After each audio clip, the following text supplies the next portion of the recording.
Bonjour, voilà, je voudrais vous parler aujourd'hui du thème, donc, l'art populaire, les mots wallons et la vie quotidienne, en centrant sur l'alimentation. J'ai pris comme sujet d'introduction ce petit objet qui m'appartient, que voici, qui est un casse-noisette. Casse-noisette qui vient de la région de Jeudine, dans la province de Namur. J'en ai un second qui est en laiton fondu et qui vient de France. Et celui-ci est similaire à un casse-noisette qui figure dans un très bel ouvrage qui va me servir de guide dans une certaine mesure et qui est L'art populaire en Wallonie, qui a été publié par le musée de la vie wallonne. Et que vous allez voir. Vous verrez que celui du musée de la vie wallonne porte même une formule dédicatoire gravée qui dit « L'amour vous le donne, Éléonore, pensez à moi ». Rien que par le nom de la personne, vous voyez qu'il est déjà très ancien, il date sans doute des environs de 1810.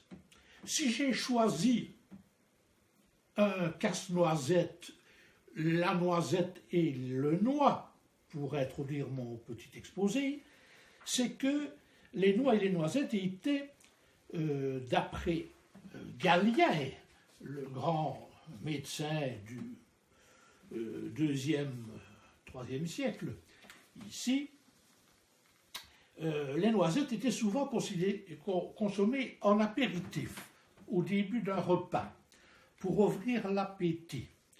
On y joignait d'ailleurs ce qu'on appelait le garum, un mélange de chair ou de viscères de poisson qui fermentait dans du sel. Et Pline l'Ancien, dans un ouvrage alors extraordinaire qui est son histoire naturelle, que voici, en parle aussi au 1er siècle de notre ère et dit que les noix étaient souvent servies lors des mariages où elles accompagnaient des chants un peu libres. On les appelait alors, dit-il, des abelinas, n'est-ce pas? Donc, ce qu'on appelle encore aujourd'hui des avelines. Le noisetier s'appelait en latin corylus, qui a donné le français coudrier. Malgré son nom en us, le mot est féminin, bizarrement, comme les autres noms d'arbres. Pomus, l'arbre fruitier, plutôt la pomme, si on veut. Pyrrhus, le poirier. Prunus, le prunier. Alors, comment on est arrivé au français pommier, prunier, poirier, etc. C'est une longue histoire dans laquelle je n'entre pas ici, parce que c'est un peu compliqué. Après cet apéritif, si vous voulez, je voudrais montrer une photo qui est également tirée de l'art populaire en Wallonie et qui montre des ustensiles de cuisine. Et dans le coin supérieur droit de cette photo, on voit ce qu'on appelle un ou une, plus exactement, faisselle. Alors, vous savez, c'est ce que désigne couramment le terme faisselle aujourd'hui, un fromage blanc, frais, au lait cru, moulé. Et le fromage prend son nom du moule lui-même, c'est-à-dire récipient percé de trous qui peut être de forme carrée, cylindrique ou ronde et qui sert à égoutter le lait caillé, qu'on appelle aussi caillebotte. Ce récipient s'appelait chez les latins ficella, petit panier, petite corbeille. En français, on dit aussi que c'est un fromager. En wallon, et je viens au wallon, l'objet s'appelle préhal ou priel, et il sert parfois aussi à pressurer le raisin. On dit par exemple dans le dictionnaire liégeois, que j'aurais pu vous montrer, del fris maqueille qui vient fou del préhal, de la maquille qui vient hors de la faisselle. Le latin à l'origine c'est precia, et c'est ça qui m'intéresse. Parce que ce latin precia, comme vous l'entendez par préhal, donne une aspirée, donne un H, ce qu'on appelle le H secondaire. Alors, c'est tout simple. Vous avez, en wallon liégeois, deux types de H. Vous en avez un qui vient du mot d'origine, quand le mot est, par exemple, germanique. Par exemple, une H, en français vous ne l'entendez pas, mais en wallon on l'entend, c'est une hep, avec H, eh bien ça vient d'un mot hapia, qui est germanique, et donc le mot wallon, liégeois, a conservé le H du mot d'origine. Et on parle de H secondaire quand cette aspirée est produite par l'évolution d'un groupe de sons. C'est donc au cours de l'histoire que ce groupe de sons se change et devient un H secondaire. Alors, le groupe de sons, ça peut être 2 S, ça peut être SC, ça peut être CS, etc.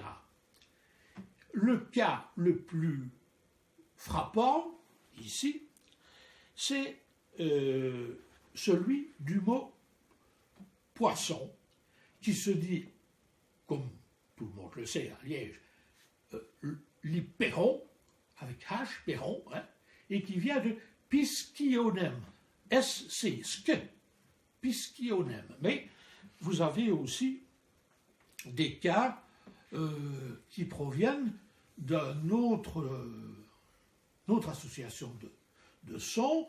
Par exemple, vous avez le mot coche.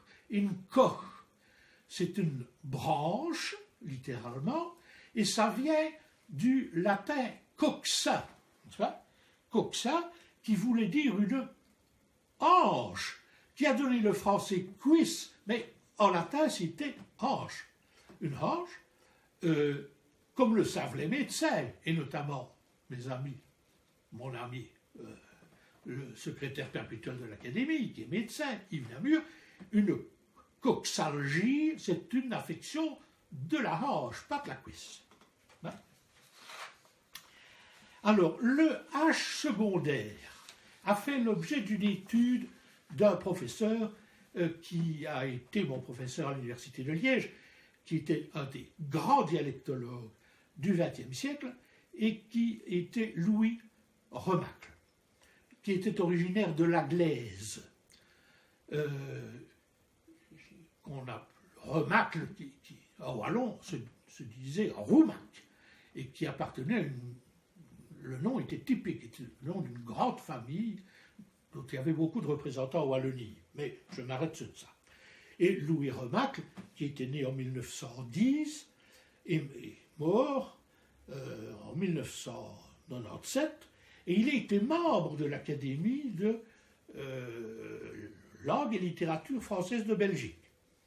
Et chose qui est un peu oubliée, c'est qu'en 1947, avec 52 autres académiciens, il a signé une pétition qui s'appelait La Wallonie en alerte et qui s'opposait à une adaptation des sièges à la Chambre et au Sénat. Un changement qui, disaient ces académiciens et ces protestataires, condamnait la Wallonie à une minorité perpétuelle face à la Flandre. La pétition visait donc à garantir l'existence de la région en tant que nationalité. Mais malgré ça, malgré la pétition, le changement a été adopté en 1961.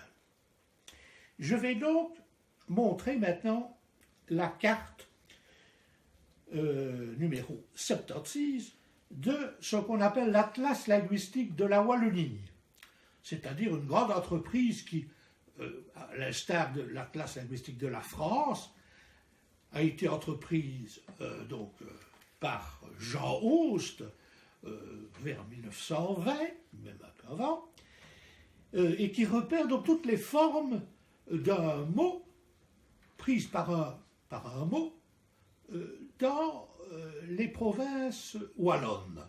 Donc depuis la région de Tournai jusqu'à l'extrémité à l'est de la Wallonie, vers Verviers, Malmedy, etc.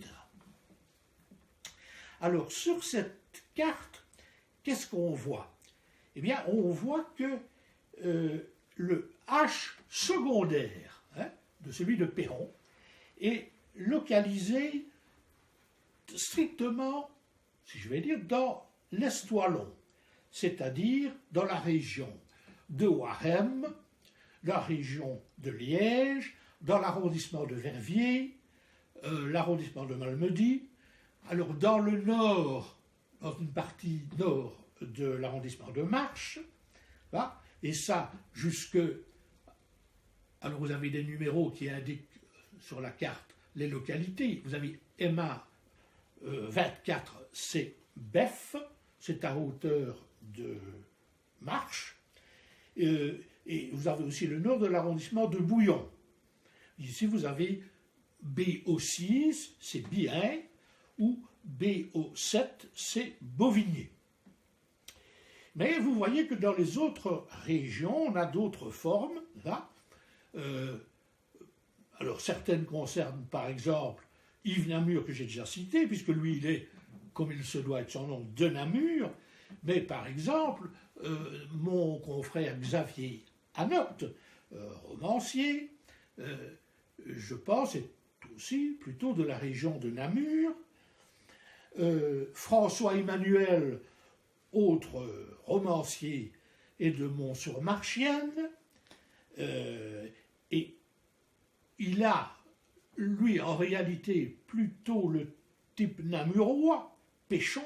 Voilà.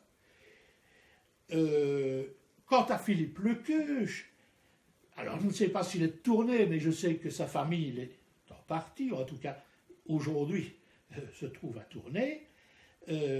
Il a, comme à Mons et à Ath, un type picard, donc ça c'est une autre variété des langues régionales en Wallonie, et c'est le type pichon ou pisson. Vous voyez qu'on n'a pas le H, on n'a pas là-bas le H dit secondaire. Alors, je vais prendre un deuxième objet qui est ici à mes pieds, et voici un deuxième objet. Et c'est celui-ci qui est un peu abîmé, et qui nous appartient, à mon épouse et à moi, et qui est simplement, alors c'est un peu déprécié aujourd'hui, les instruments de cuivre, c'est une bouilloire, mais c'est ce qu'on appelle aussi, en français, coquemar, ou bien, en wallon, in cotmore, ou in coquemore. Et c'est un mot qui vient, vraisemblablement, du flamand coquemore, c'est-à-dire koken, c'est bouillir, Et Maure, M2OR, c'est le noir. N'est-ce pas? Il y a quelqu'un qui a, comme il s'appelait M. Guesquière, qui a répertorié tous les noms du wallon liégeois qui viennent du flamand, on va dire, du néerlandais. Et ma confrère, consoeur plus exactement, Madame Carlier, connaît ça très bien, elle qui est d'origine flamande. Alors le problème, c'est que, il y a toujours un petit problème, c'est que le mot Cogomar, qui est un mot qui désigne la même chose, Cogomar, il apparaît au Moyen-Âge en catalan. Et ça, c'est difficilement compatible avec l'ère géographique du mot qui semble d'origine picarde. Comment est-ce qu'un mot d'origine picarde s'est retrouvé en catalan au Moyen-Âge? C'est un problème.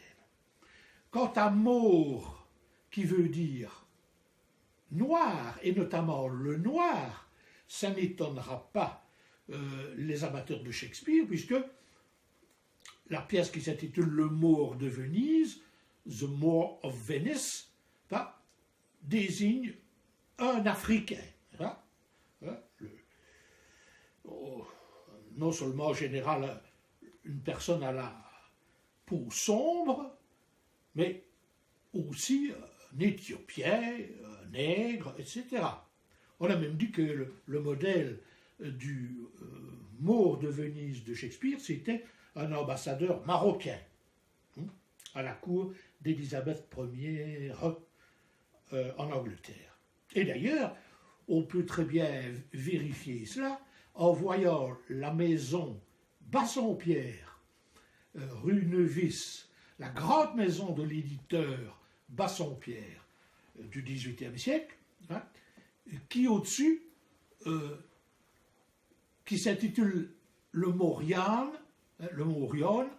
c'est-à-dire le noir, et vous voyez qu'au-dessus, c'est une figure, en effet, qui fait un peu penser à la représentation d'un Corse, là, et qui représente un Africain.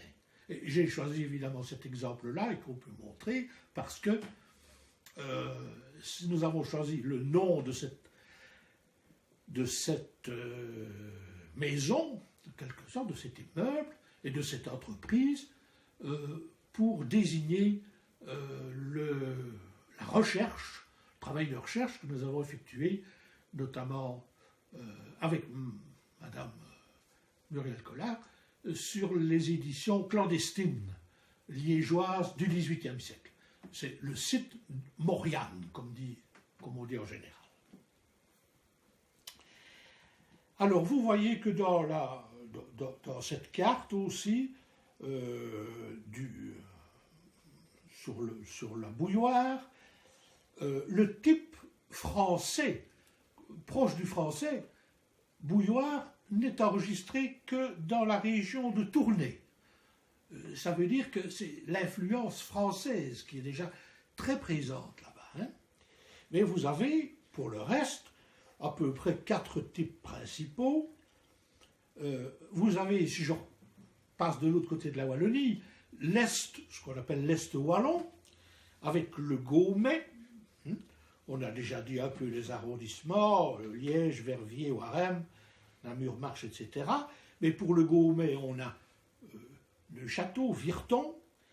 Là, c'est Coquemar, Cottemar, Coquemort. Bon. Alors, vous avez ce qu'on appelle le centre wallon,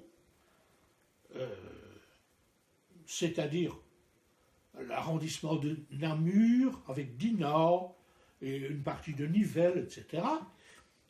C'est un type avec diphtongue. Ils disent coquemoire. Coquemoire. Et ça s'avance aussi même vers Wavre, à Charleroi, Fleurus, Châtelet, à Gerpine, etc. Donc ça concerne aussi des académiciens dont je vous ai parlé. Alors, on a troisième type, qui est l'Ouest wallon. L'Ouest wallon. avec au nord l'arrondissement de Nivelles, Braine-l'Alleud, Braine-le-Comte, Ottigny, puis l'arrondissement de Thoin, avec, je signale là, le point TH29, qui est le village, l'entité de Fontaine-Valmont.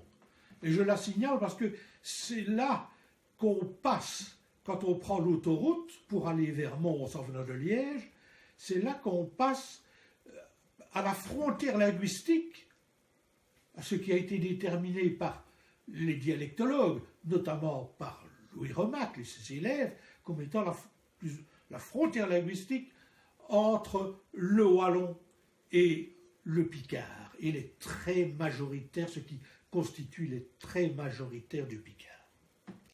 Là, c'est pratique quand on prend l'autoroute, on voit Fontaine-Valmont, on sait où on se trouve.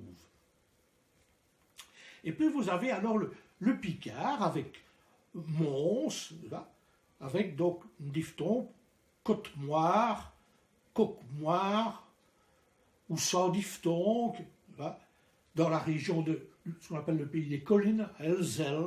Là. Donc voilà, vous avez une finale avec RQ. R-R-Q. Alors, le mot wallon liégeois, Coquemort, apparaît dans la pièce la plus célèbre d'un auteur qui m'est cher parce qu'il est d'Herstal, il est même de Corommeuse, et autrefois je lui avais consacré un peu une partie d'exposition, il y a bien longtemps, il y a 30 ans, et qui est Henri Forir, et qui est un très bon écrivain, et qui est surtout connu pour une pièce qui s'intitule Lik Tapé Manetch, le ménage en désordre. Alors c'est une pièce qui s'inscrit dans la tradition des chansons wallonnes contre les femmes, pour dire tous les ennuis qu'apportent les femmes. Et ici, c'est le portrait, c'est l'image d'un ménage en désordre. Une femme laisse tout traîner, et puis elle est devenue sale, etc. Et le mari se plaint beaucoup. Là, c'est une pièce qui date de 1845. Là, à ce moment-là, on pouvait se permettre toutes sortes de libertés avec le féminisme, etc., évidemment. Hein. Mais si je la montre ici, c'est que je possède l'original, l'édition originale de ce petit recueil d'Henri Forir qui s'appelle Les Bluettes liégeoises, hein, les bluettes liégeoises. Et surtout, cette édition originale est, comme le montre l'avant-titre ou la couverture de mon exemplaire, est l'exemplaire qui a appartenu à Maurice Piron, qu'il avait acheté, vous vérifierez, mais je crois, au début de la Deuxième Guerre, en 1941. Et Maurice Piron y a apporté des notes à l'intérieur. Hein. Et alors le passage, c'est celui-ci, je le prends pour le lire, hein. Bien, je l'ai là, donc hein, ici, donc dans l'original. Alors je vais essayer de le trouver. Voilà. Donc, oui, cette femme laisse Tov et Cheir Todo Borei. Laisse table et chaises toutes défraîchies, toutes barbouillées. À vous, coque-mort et tasse d'issue, avec la bouilloire, pour faire notamment le café, et une tasse dessus. Hein. Et alors il dit même, et des fréhis, divin toutes les places, etc. Donc, et aussi sur la Côte-Mort, il y a, je le repère, le drous des cafés qu'aux abus. c'est-à-dire le marc du café qu'on a bu. Donc tout ça est jeté là, comme ça, etc. Et drous, c'est un terme aussi très très rare, oublié, qui veut dire les sédiments, qui est localisé dans la région plutôt vers Verviers. Alors on trouve aussi le mot coque-mort, qui est un mot typique qu'aiment bien les écrivains. Donc on trouve aussi donc, ce terme chez Arthur Hignies, dans une pièce qui s'appelle Grève, donc, que nous avions reproduite dans une anthologie réalisée avec Nadine van Welkenhuizen quand j'enseignais à l'université à Bruxelles, et qui est une pièce de 1909 qui dit donc Grève, sur le feu qui n'a plus nous brusi, sur le feu qui n'a plus aucune braise, les coqs morts s'attaient volant choc. La boudoir s'est tue, voici déjà un bout de temps. Et le criquion n'a plus qu'à mourir. Et le criquet, le grillon, n'a plus qu'à mourir. Alors, je voudrais ajouter encore maintenant un objet, si je peux, qui est un objet dont j'ai déjà parlé à certains d'entre vous qui m'écoutez à l'Académie, qui est un gaufrier ou un fer à oubli. Et donc, on montre d'abord l'objet tel qu'il était quand je l'ai vu en vente. C'est un objet qui vient de France. Ce n'est pas typiquement wallon, mais enfin. Et puis, nous voyons aussi celui que nous possédons, qui est là d'ailleurs juste derrière moi, et que nous avons aussi que mon épouse a photographié. Alors, ces gaufriers ou fer à oubli dont je vais parler, il y en a plusieurs qui sont produits dans le livre sur l'art populaire en Wallonie. J'en ai aussi mis quelques-uns ici à regarder, parce qu'ils viennent de régions très différentes. Il y en a notamment le premier, on y voit le trigramme du Christ au-dessus d'un cœur percé, dit la notice, percé d'un glaive, avec la Vierge, et ça vient d'un presbytère de Villers-la-Louve. La pièce se trouve au musée Gaumet, et c'est une pièce du XVIIIe siècle. Alors, il y en a un deuxième qui montre un blason féminin couronné avec des fleurs de lys, des étoiles, des initiales MB et un millésime. Donc là, on est vraiment sûr, 1758, et ça vient aussi du presbytère de Villers-la-Louve, et ça vient aussi du musée Gaumet.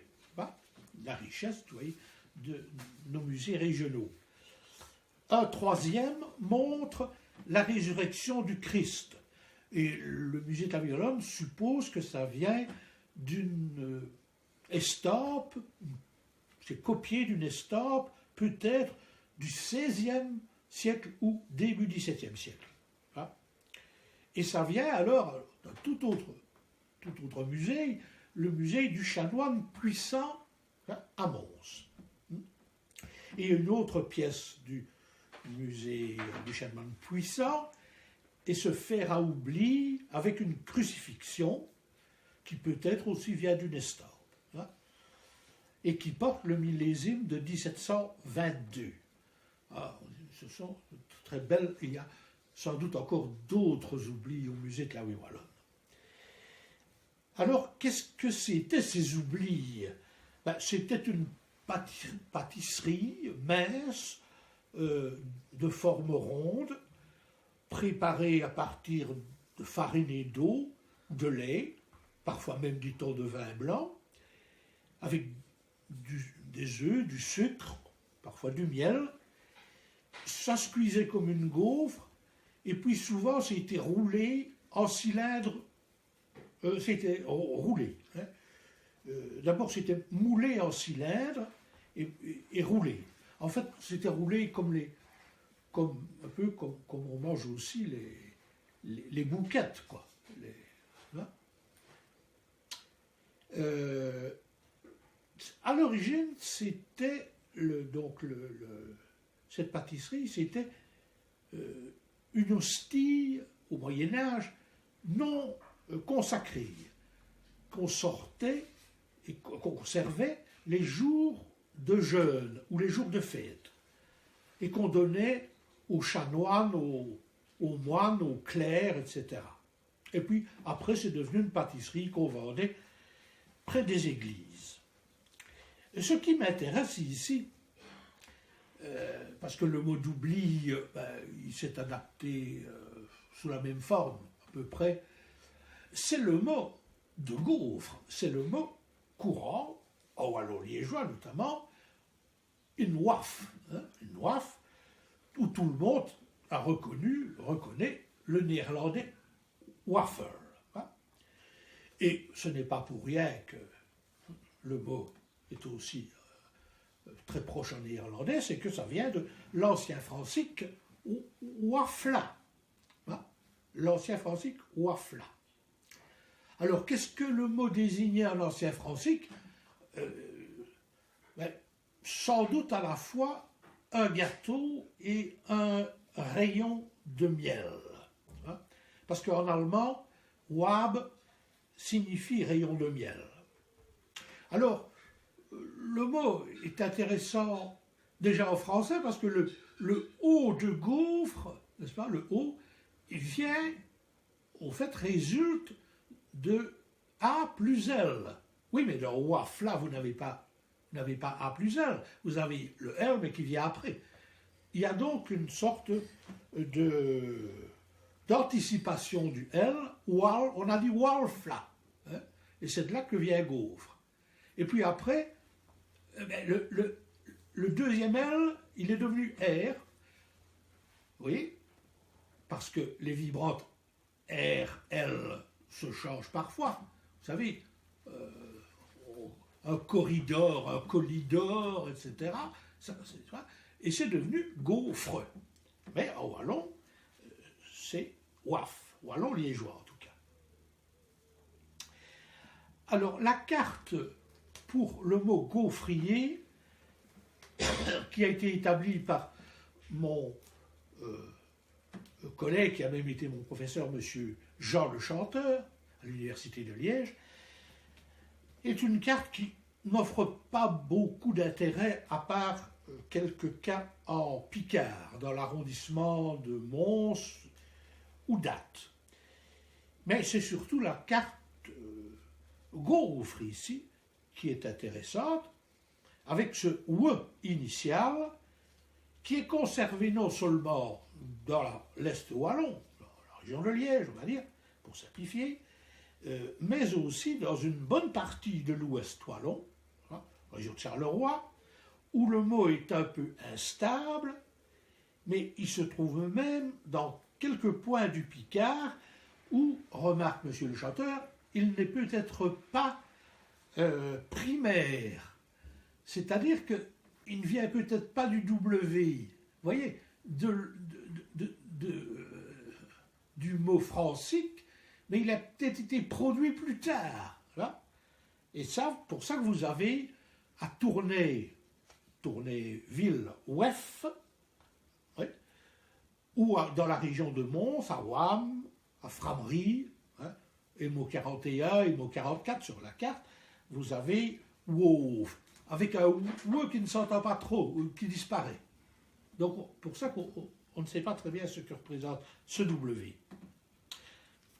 Donc, ce que je montre aussi, c'est la carte, ici, c'est la carte pour le terme guêpe. Parce que le terme guêpe, en français, guêpe, ça vient de Vespa, comme la Vespa que l'on conduit, hein, la petite moto, Vespa, le latin Vespa, qui s'est croisé avec un mot francique, Vespa, hein, qui voulait dire apparemment à peu près la même chose.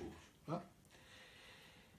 Et donc, vous avez en wallon conservation, maintien de ce W dans presque toute la Wallonie. Hein. En Tournésie avec Wasp, à Ath avec Wep, dans la région de Mont-Soigny-Charleroi, Wes, à Namur-Dinan, Wesp, et puis dans l'Est wallon, Wes. Alors je dirais simplement ici, j'ajouterai que moi j'ai employé dans une de mes chansons, je dirais même dans une de mes toutes premières chansons, qui s'appelait Une belle oise. J'ai employé le mot oise pour désigner quelqu'un, une belle guêpe, oui, parce que ça s'employait pour une jeune fille, on disait ça, c'est une belle oise. Et je n'avais jamais vérifié jusqu'ici si je disais bien le terme exact de la région de Liège. Et en fait, c'est le terme de la région de Liège même, et c'est même un peu le terme qui s'avance vers la région, vers la vallée du Gers, la région d'où vient mon épouse Alice. Là. Par exemple, on dit comme ça aussi Ouas, à Bassorges, L4, à Glon, L7, à Heure-le-Romain, L14, etc. Alors je termine avec quelques peintures. C'est un peintre que je viens de découvrir, qui s'appelle Peter Hartsen. Il est né à Amsterdam en 1508 et mort en 1575. Et je montre d'abord la boulangerie des crêpes qu'il a peint en 1560. Ça se trouve à Rotterdam au célèbre musée Boijmans van Beuningen. Et on voit là, donc, en fait, ces espèces de grandes crêpes, hein, qui ne sont pas des petites, enfin, qui sont plutôt des, qui sont plutôt des grandes, pas des crêpes, je dis des bêtises, des gaufres, des grandes mais petites gaufres, hein, qui sont de petits formats, mais c'est grand, comme ce que devait produire l'appareil que j'ai, l'instrument que je vous ai montré au début et que j'ai acheté, quoi, hein, qui est très grand, et voilà. Alors, il y a d'autres, chez Hartsen, d'autres images de ce type de friandises, si vous voulez.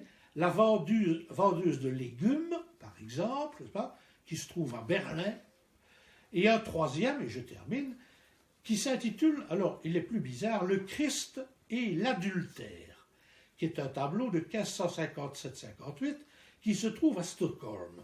Et alors je vous lis juste, je me permets de vous lire juste le commentaire de du musée de Stockholm.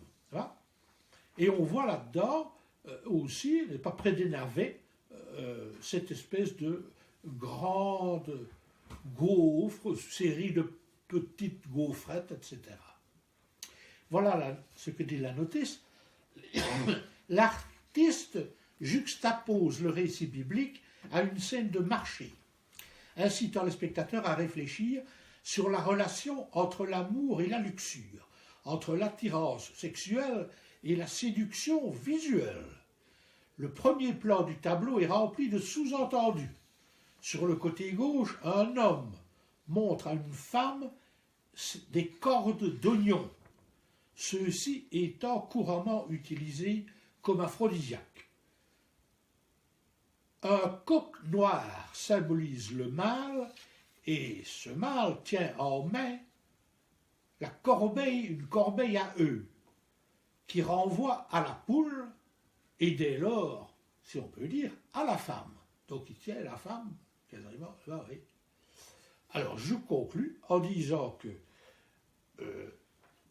nous n'avons pas trouvé cette référence un peu aphrodisiaque aux oignons, dans l'étude que nous menons actuellement avec mon confrère de Manchester, monsieur David Adams, et avec Muriel Collard, sur les aliments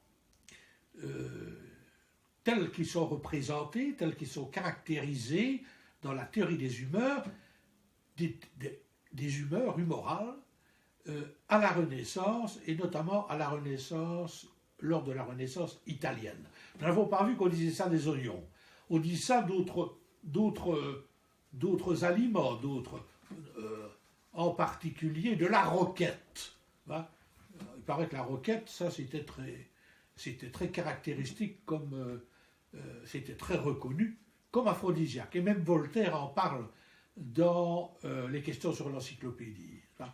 Mais c'est toute autre histoire et qui ne me permet pas de conclure en disant que cette tradition, par exemple, qui pèse sur la roquette, a laissé un souvenir, comme dirait un collègue Jean-Louis Flandrin, dans la mémoire populaire, au point qu'on trouve chez l'artiste Lowell George, qui était un artiste intéressant, les vers célèbres I got a rocket in my pocket. Voilà. Mais je n'en dis pas plus. Voilà, merci.